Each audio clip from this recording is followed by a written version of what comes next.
হয়, হাতী মানুহৰ সংঘাত যেন দিনক দিনে বৃদ্ধি পাই আহিছে। গোৱালপাৰা জিলাত যি হাতী মানুহৰ সংঘাত দিনক দিন ধৰি বৃদ্ধি পাই আহিছে হাতী মানুহৰ সংঘাত।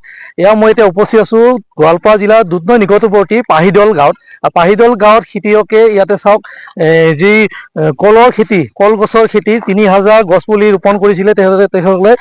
গছ পুলি ৰোপণেৰে তেখেতসকলে খেতি আৰম্ভ কৰিছিলে কলগছৰ। আৰু এই কলগছৰ যি খেতি তেখেতসকলে আৰম্ভ কৰিছিলে, ইয়াতে দেখিবলৈ পোৱা হৈছে বনাঞ্চলৰ পৰা জনাঞ্চলত যি হাতীৰ প্ৰৱেশ, বন্যহস্তীৰ প্ৰৱেশ দিনক দিনে বাঢ়ি আহিছে। এই হাতীৰ প্ৰৱেশে নিশাৰ ভিতৰতে চাওক এই ৩,০০০ গছ পুলি খাই তহিলং কৰা দেখিবলৈ পোৱা গৈছে। দুধনৈ নিকটৱৰ্তী অঞ্চল পাহিদলত। মোৰ কেমেৰা পাৰ্চনে দেখুৱাই আছে আপোনালোকক এফালৰ পৰা। মই দেখুৱাইছো চাওক এইবিলাক গছ পুলি কেনেকৈ ভাঙি চুৰমাৰ কৰিছে, চাইছে লণ্ড ভণ্ড কৰিছে ভাঙি। এইবিলাক গছ এইবিলাক আছিলে তেখেতসকলৰ সপোনৰ কলৰ খেতি। যিহেতু আমাৰ গোৱালপাৰা জিলাখন কলৰ এক মানে বিশ্ব ৰেকৰ্ড কৰা আমাৰ এটা বজাৰ আছে এখন দৰংগিৰিত, কলৰ বজাৰ। আৰু তেখেতসকলে ইয়াৰ পৰাই কলখিনি তেখেতসকলে চাপ্লাই দিয়ে ইয়াৰ পৰা। আৰু ইয়াত দেখিবলৈ পাইছে খেতিয়কসকলে যি কষ্ট কৰি যি খেতিখিনি কৰিছিলে এই বাগানত, খাই তহিলং কৰা দেখিবলৈ পোৱা গৈছে। এই নিশাৰ ভিতৰতে যোৱা নিশাৰ ভিতৰতে চাওক এটা পুলি ইয়াত বাচা নাই, গোটেইখিনি পুলি খাই শেষ কৰি দিছে গছবিলাক। পুৰা সম্পূৰ্ণ বাগান একদম ধ্বংস কৰা দেখিবলৈ পোৱা গৈছে। যিয়ে যিজন খেতিয়কে খেতি কৰিছিলে ইয়াতে খেতিডৰা, সেই তেখেত নিজে ব্যক্তিজন ইয়াতে উপস্থিত আছে। আৰু তেখেতৰ পৰা মই কিছু কথা জানিব বিচাৰিম। কওকচোন কি হৈছিলে এইটো?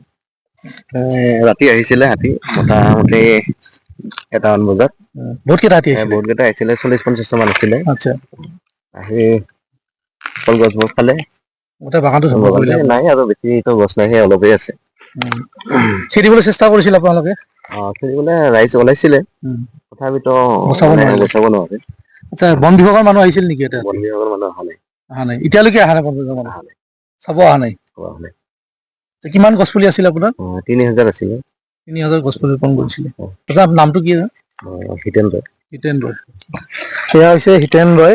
পাহিদলত ইয়াত তেখেতে খেতি কৰিছিলে কলগছৰ খেতি। আৰু এই কলগছৰ যি খেতি তেখেতৰ এই নিশাৰ ভিতৰতে বন্য হস্তীয়ে খাই তহিলং কৰা দেখিবলৈ পোৱা গৈছে। ইয়াতে এটাও গছ ইয়াত ৰখা নাই, গোটেই খাই তহিলং কৰিছে বন্য হস্তীয়ে। এয়া হ'ল দুধনৈ নিকটৱৰ্তী পাহিদল গাঁও। ৰঙাপাৰাবাসীৰ বাবে সুখবৰ। আপুনি যদি দুচকীয়া বাহন ল'ব বিচাৰিছে তেন্তে এতিয়াৰে পৰা আৰু চিন্তাৰ কোনো প্ৰয়োজন নাই।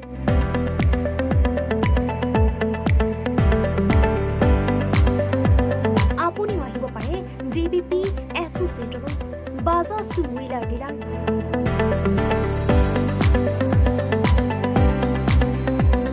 আমাৰ ঠিকনা ৱাৰ্ড নং ৮ ঠাকুৰবাৰী ৰোড, ডাকঘৰ, ৰঙাপাৰা, জিলা শোণিতপুৰ। আমাৰ যোগাযোগৰ নম্বৰ 9435707133 9707967285285।